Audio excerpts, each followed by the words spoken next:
Gentlelady from Wyoming, Ms Hageman, It for 5 happens. minutes. I got a death threat after the last weaponization here. Time belongs to the gentlelady from Wyoming. I want to thank you, Mr. Sauer, Ms. Morris, and Mr. Kennedy, for your courage, for your willingness to be the tip of the spear to protect all of our First Amendment rights. Mr. Sauer, I don't know if you watched the testimony from Christopher Wray last week, but he testified and admitted that the FBI was continuing to meet regularly with social media companies up until the very moment that the injunction was issued by the district court judge. What that tells me is they're not stopping. They're going to continue to try to further the censorship industrial complex as long as they can, and will continue to attempt to violate our First Amendment rights. We all must be vigilant. Ms. Morris, I want to focus on you today. I don't think that we've talked enough about the freedom of the press, but it's also included in the First Amendment and is as important as any other First Amendment right that we have. I want to thank you for your testimony today, and we all know that the First Amendment is a core fundamental right. Within its protection of the free is the protection of the free press against infringement by the government. Free press has been an institution in this nation which dates back to even before America existed. Americans have always relied on the media to remain informed about the workings of their government and events in the world.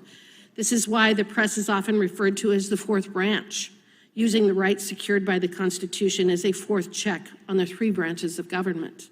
Ms. Morris, before a majority presidential election, you were prepared to release a factual report about one of the candidates.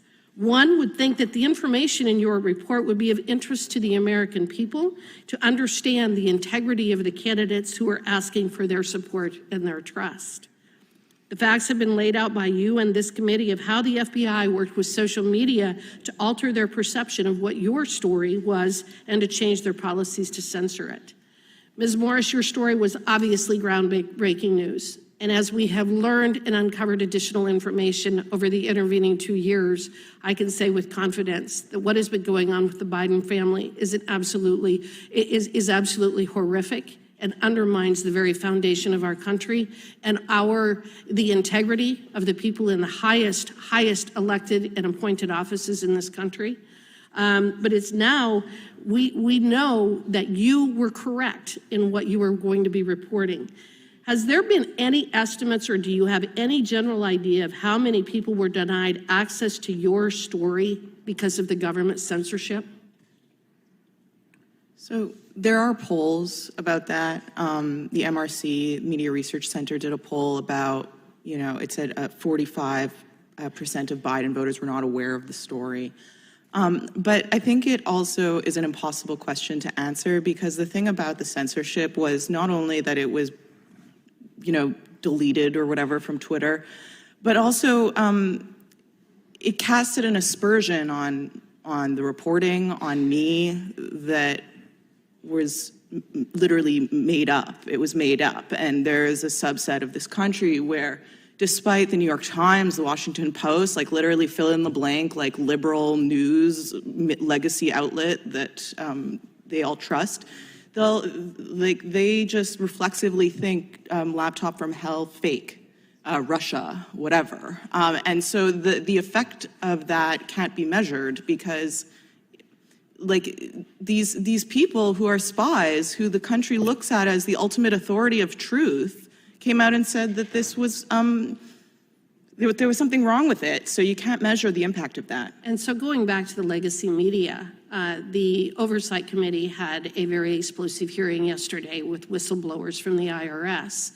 Some of our legacy media outlets did not cover the hearing, but they did talk about Taco Tuesday, and they talked about other things that seemed to be of great interest to them, but not the fact that we are uncovering an enormous amount of corruption at the very highest levels in our government.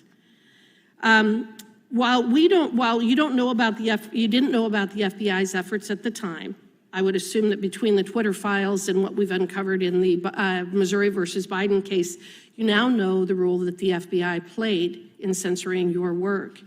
Do you think the FBI tried to ensure that the American people didn't hear the story in order to change the outcome of the election in 2020?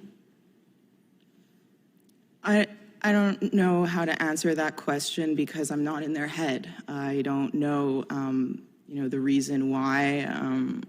I don't have a head count of how many Biden voters work at the FBI. I can't assign a motive to them. I can just tell you what happened and what we've learned in the 2 years since this blatant, in-your-face censorship event. But we do know that the American public were not told the truth about the Hunter Biden laptop and Joe Biden's involvement with his dealings, foreign dealings. Well, that's it, and that's what pertains to my work and my experience. Thank you.